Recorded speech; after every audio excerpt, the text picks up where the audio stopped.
Hello and welcome to today's video. Today is going to be a book review and it is for Black 5. I don't own a physical copy, so here's the picture. I have it on my phone because I got it from NetGalley for an honest review. It says on NetGalley that it is published January 4th, 2016, but on the author's website and on Goodreads it says it was published in November. I'm going to read the synopsis for it. No one ever accused Penelope Jackson of being normal, nor did they suspect the dark secret she kept. A dangerous web of deceit and secrecy unravels when news of a stranger's death puts Pen on a collision course with the very person she's been hiding from her whole life. Her fragile world is shaken to its core with the sudden arrival of Vacavius's more terrors, and she soon discovers the bizarre and magical world surrounding her seemingly ordinary life. No one is who they claim to be, including those closest to Pen.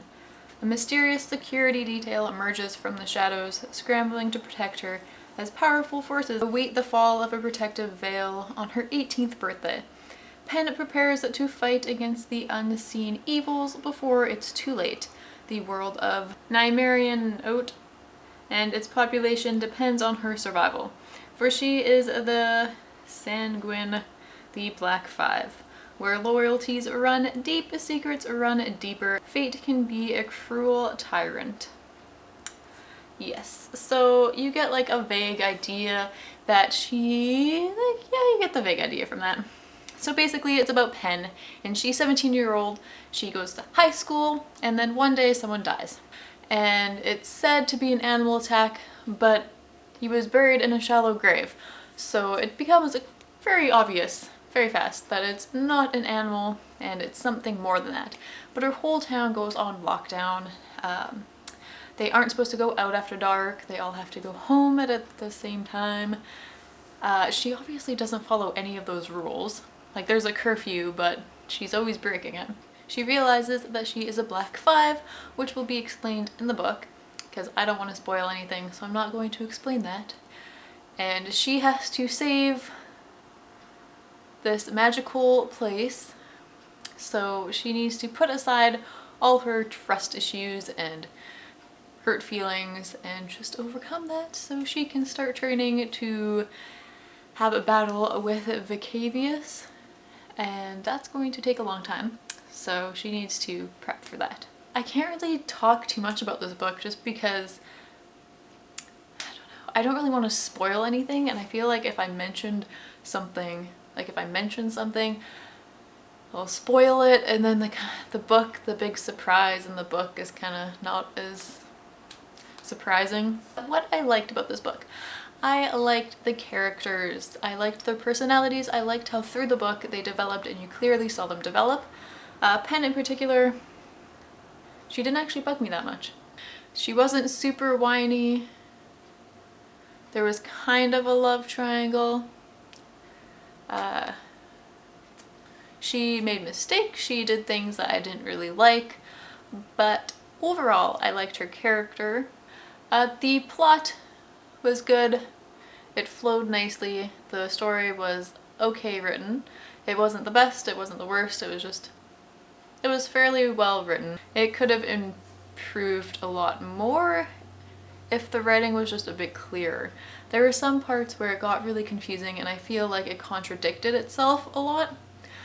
When rules and certain things were explained, and then later on in the book something happened, and then it mentioned someone doing something and it kind of contradicted what was previously mentioned.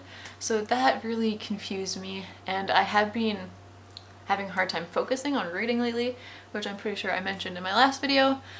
So it might have just been a confusing section that was written poorly that I misunderstood, but that was just kind of threw me off a few times. So I feel like the writing could have been edited better. It is the uncorrected proof from NetGalley, so it might have been corrected by the time the book comes out, or I think it's already out, so it might have been corrected already. Sometimes vampire books can be very cliche, and this had its moments where there was very just cliche things in it that kind of annoyed me, and I was like, oh, it could be better if it didn't use all those cliche things that all the other young adult books with vampires use, because that was kind of annoying and overused and it could have been better. Thank you for watching this review. I hope it kind of made sense. I woke up at 6:30 this morning to make a yummy breakfast, and it's lunchtime now, so I'm pretty tired. I'm just going to eat lunch and then go out and buy Christmas presents for my family. So yes, thank you for watching this book review. I will link my written one below because that will probably make more sense than this one, but I did write that at 7 in the morning, so it might not actually be that clear. I'm not actually sure because I read it and then checked over it early this morning, so it might be really bad and really messy. You'll find out if you read it. So thank you for watching. Bye.